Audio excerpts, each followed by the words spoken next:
Sí, a veces buscas un poco el efectismo. Y otra cosa que tiene el periodismo de investigación es que es caro, y es costoso y es molesto, porque al final muchas veces el periodismo de investigación consiste en pisar los callos al poder político de turno y eso no suele ser rentable, salvo para determinados medios. Rentable, dígolo, en cuanto a las posibles consecuencias. Puede pasarte, pues, desde que te retiren la publicidad determinada multinacional que retire la publicidad en todo medio de comunicación hasta que empieces a recibir llamadas de presión del político de turno.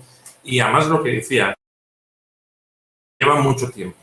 El resultado del periodismo de investigación puede resumirse a lo mejor en un espacio televisivo de 10 minutos o en un reportaje de un par de folios, pero detrás de ese trabajo puede haber semanas o incluso meses de investigación. Si un trabajo fondero de investigación y sobre temas de cierto calado. Entonces, es uno de los géneros que sí, por desgracia, no voy a decir que te ha amenazado, siempre va a haber periodistas dispuestos a trabajar en esa xera, pero a mí es molerme un poco el presente y sobre todo las tendencias futuras de los medios de comunicación.